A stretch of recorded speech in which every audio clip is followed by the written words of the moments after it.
समस्त दोषों का नाश, समूल काम का नाश, समस्त संबंध विच्छेद, ये एकमात्र भगवान का आश्रय लेकर भजन करने से हो जाते। घबराना नहीं, प्रार्थना है अपनी तरफ से 1000 बार फिसल जाए तो 1001 बार भी हिम्मत रखे, पड़े ना रहे। आखिरी श्वास तक हम बाजी जीतने की कोशिश करेंगे, क्योंकि ये खिलाड़ी किसी और के नहीं, हरि के ही हैं। ये काम क्रोध लोभ मोह मद मत्सर ये किसी और की सामर्थ्य से सामर्थ्यवान नहीं, मेरे स्वामी की ही सामर्थ्य से सामर्थ्यवान है। जिस दिन हमारा अहम धूल धूसरित हो जाएगा तो 1000 के बाद भी हम उन पर विजय प्राप्त कर लेंगे। इसलिए किसी भी स्थिति में कोई भी उपासक निराश तो होवे ना। प्रशंसनीय वो है जो इस समय विकार से लड़ रहा है, हर विकार को रौंद रहा है और अपने हृदय की मलिनता को सामने रख रहा है। कौन है हृदय की मलिनता को रखता है? प्रशंसनीय वो है इस समय जो अपने जीवन को संभाल ले।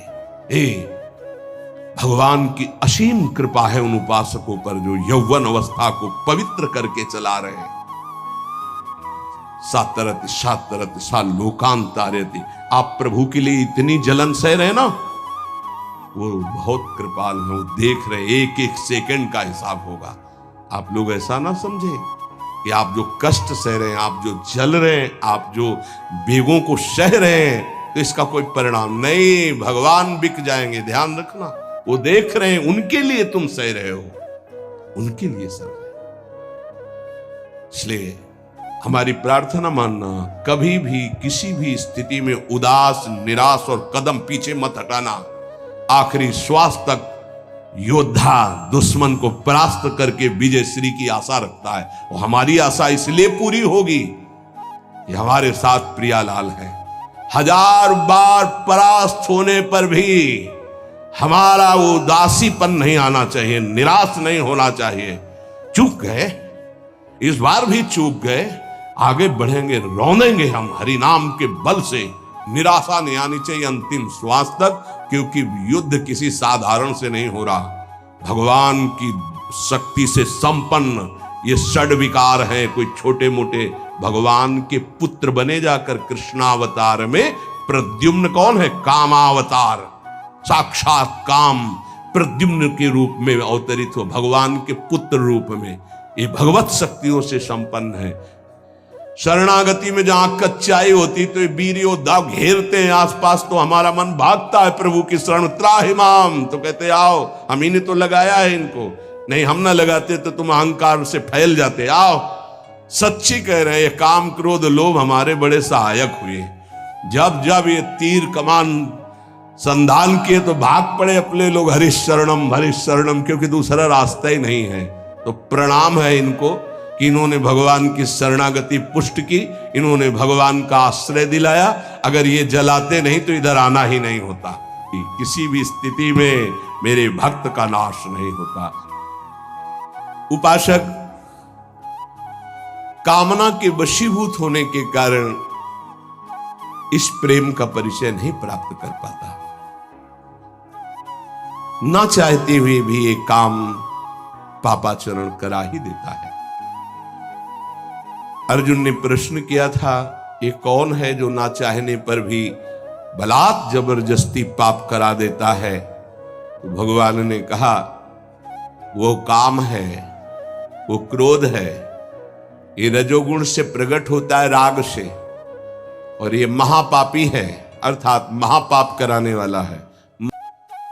किसी शरीर से, किसी वस्तु से, किसी पद से। इस काम में शब्द तो एक है पर इसके दोष अनंत हैं। शब्द है काम, और अनंत पापाचरण कराने की इसमें सामर्थ्य है काम में। ये हमारी चाहत करा रही, अंदर बैठी है, शरीर के भोगों से सुख मिलता है, ये अंदर घुस के बैठ गया है और यही हमसे पाप करा रहा है। ये ज्ञान ढक गया है हमारा, जो ढका हुआ ज्ञान, ये प्रकाशित, ये काम में नहीं आएगा। जैसे 3 उदाहरण दिए। भगवान कह रहे धुएं से अग्नि ढक गई, मैल से दर्पण ढक गया और झिल्ली से गर्भ ढक गया। अब झिल्ली के अंदर बच्चा है कि बच्ची पता नहीं चलेगा। दर्पण है, हम काले हैं कि गोरे हैं पता नहीं चलेगा, क्योंकि मैल से धुआं होने के कारण पता नहीं चलेगा कि अग्नि है, पर बहुत जल्दी उसमें अग्नि प्रकाशित की जा सकती है। फूंक मारो, अग्नि पैदा हो जाएगी। बुद्धि में ये निर्णय निकल रहा है कि ये तो गलत है, नहीं करना चाहिए। सात्विक, राजसिक, तामसिक, ये बुद्धि की 3 प्रवृत्तियां हैं 3 गुणों के अनुसार। कर्तव्य अकर्तव्य का ठीक ठीक निर्णय करने में समर्थ है सात्विक बुद्धि। राजसिक बुद्धि ठीक निर्णय नहीं कर पाती, असमर्थ होती है कर्तव्य का। और तामसिक उल्टा ही निर्णय करती है। ठीक निर्णय करने की सामर्थ्य सात्विक बुद्धि में है। धुआं हो जाने पर दिखाई नहीं देता क्या है, क्या ठीक है क्या नहीं ठीक है,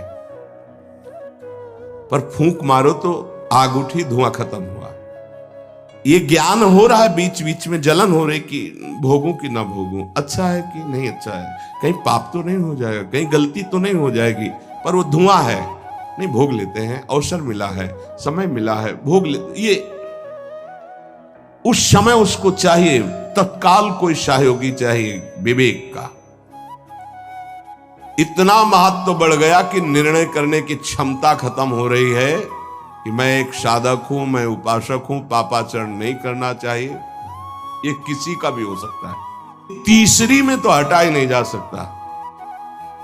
जैसे झिल्ली से ढके गर्भ का ये पता ही नहीं है कि बच्चा है कि बच्ची है, ऐसे तृतीय अवस्था में ये पता ही नहीं रहता मैं गलत कर रहा हूं या गलत करने जा रहा हूं।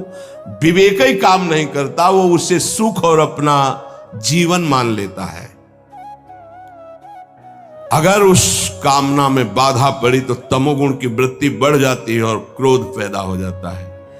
क्रोध जब अपना स्वरूप धारण करता है तो हिंसा पैदा कर देता है, सम्मोह पैदा कर देता है। सम्मोह स्मृति का नाश किया और बुद्धि भ्रष्ट हुई, नष्ट हो गया साधक।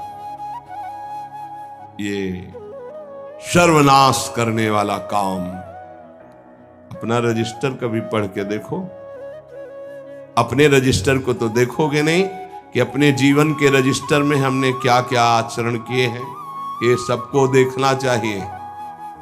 ये बात समझने की है, थोड़ा कड़वाहट जरूर है कि हम सब तत्काल भगवान को दोष देने लगते हैं, लेकिन भगवान चीख चीख के वर्णन कर रहे हैं, ऐसा मत करो इसका परिणाम ये है, ऐसा करो इसका परिणाम ये है।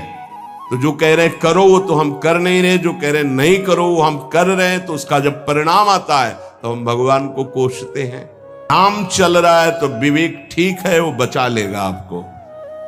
कामना के बढ़ने में देर नहीं लगती। कामना बढ़ने पर फिर कोई विचार की गुंजाइश नहीं रह जाती। पक्का पहली कदम पर यदि से रोकना सीख गए तो बाहर निकल जाएंगे। और हरि शरणागत है तो निकलना तो पड़ेगा ही, वहां टिकने तो देंगे नहीं। हरि इतने कृपाल है, पक्का जलाकर तुम्हारे हृदय को वहां से भगाएंगे, पक्का भगाएंगे।